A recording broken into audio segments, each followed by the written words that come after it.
Hey everybody, hope you're doing okay. Wanted to give an update since my last video and some words of encouragement to a special group of people. I have a picture on the screen of my knee. It is my right knee, and what you see in the picture are bone lesions. And I know that the word lesion is a very scary word when it's used in certain contexts. And I'm not going to lie, it scared the hell out of me when I got the report about my MRI. And I immediately thought that my cancer had spread to my bones. And I was very, very scared. And just thought to myself, what else? What else is going to happen this year?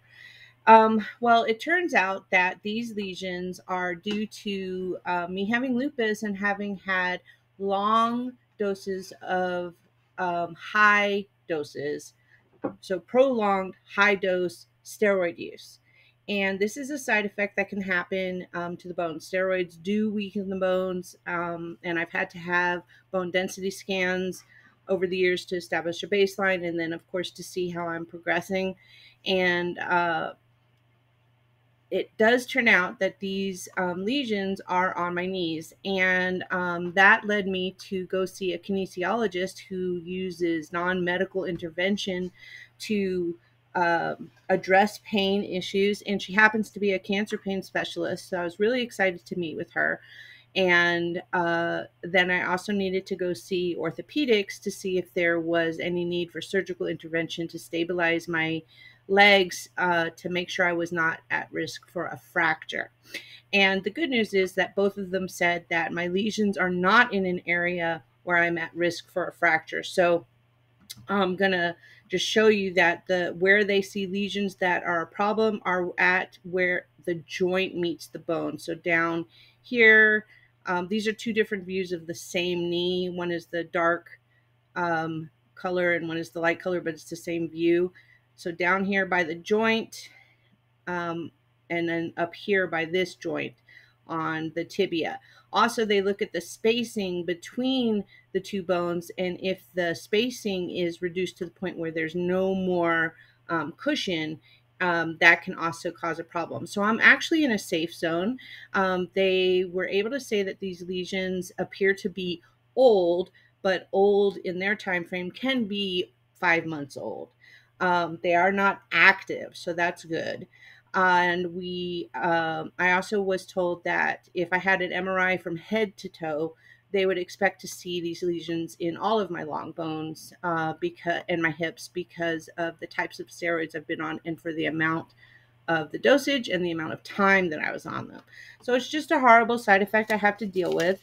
And I can do physical therapy on my own to reduce the pain, take Tylenol to reduce the pain, rest, um, and and not do anything weight bearing on my knees to alleviate to possibly increase pain. So just listening to my body, and but I was freaked out until I saw the doctors because the thought of having to have knee replacements done in order to stabilize my legs is not an option for me. I'm at high risk for infection. I do have lupus. I have a bleeding disorder. And so it really is not a option for me at this time. And my cancer treatment is my priority. So I'm glad to say that I'm not having surgery. There is no surgical intervention that needs to happen. I'm not having a steroid shot. I'm just going to keep going with what I'm doing, and we'll see how that goes. I had treatment today, hence the band aids. I got poked 3 times, which sucks, but it happens. I'm not eligible for a port either for the same reasons that I'm not eligible for surgical intervention at this time. A port, of course, would make it a lot easier for me to get my blood drawn and my treatments, but oh well. I wanted to give some words of encouragement today to caretakers, but I wanted to specifically talk about doctors and nurses who take care of patients and take care of chronically ill patients um, day after day, treatment after treatment, etc. And that is because when I went in for treatment today, my doctor looked like he had been run over by a truck. He looked disheveled, he looked tired, and he looked sad. And his disposition in the exam room was unlike any other time he has ever spent with me. He didn't sit, he stood. He read my results for my latest blood test, my ultrasound on my liver, which is fine, um, and asked me if I had any questions about today's treatment or anything else that I wanted to discuss. And he was just very abrupt with me. And I said, no, I don't have any questions. I alerted him to gastrointestinal problems that I had 10 days after my last treatment. We talked about how to deal with that, and that's fine. And I asked him if he was okay. And he hesitated. And he said, I said, you don't look okay. And he paused and he said, I'm having some patients who are not responding to treatment as well as I would like them to. And he couldn't go into any detail or specifics about that. And I understand that. And I also understand what that does to a person. I know that being a teacher for as long as I have, and having had to wear many hats that the teacher wears in the classroom, whether it be the teacher, the parent, the friend, the psychologist, the bus fare provider, the field trip money for provider, the lunch provider. There's all sorts of different roles that a teacher plays in students' lives, and they carry all of that weight on them. And also, I've had to attend funerals, etc., of students, unfortunately, over the years.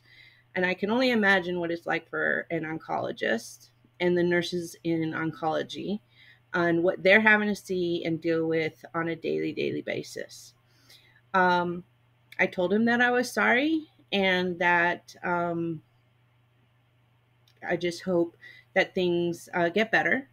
And I walked over to the treatment center to have my chemo today, and my nurse, the third nurse, because 1, 2, 3, they have to stop after 2 and switch nurses. This nurse looked like hell when he sat down, and I asked him. I said, "Are you okay?" And he goes, "Why? What's why?" And I said, "You look really tired."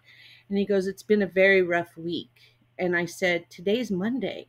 And he said, I meant the weekend. So I don't know what happened with his family, with himself, with his extended family, with his friends, who knows. But here he was having to come back to work, just let the wheels turn like always, and deal with patients who are in varying degrees of their health and wellness journeys. And he still was pushing through. And I took a moment and I thanked him. And because one of the things that truly nurses and teachers get all the time is that it's a thankless job. You just do it. Sometimes you do get a thank you, but it's not as often as it should be.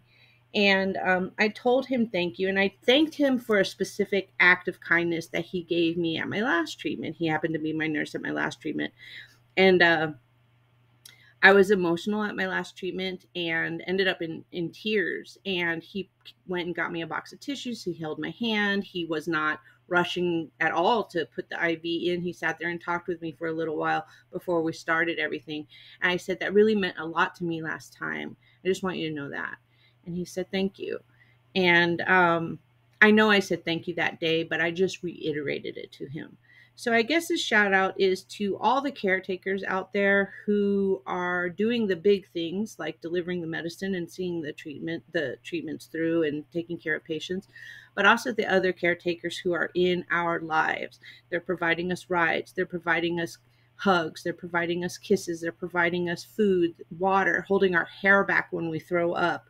Um, uh, running errands for us, providing meals, all of that sort of thing matters. It matters so, so much. And I'm so grateful that I have that in my life. And if you are a caretaker of somebody in your life, I wish you strength and patience and love, because I know that it takes a lot out on a person's heart, soul, and body. And you have to be good yourself before you can take care of others. So take care of yourselves. I love you, and I'll talk to you next time.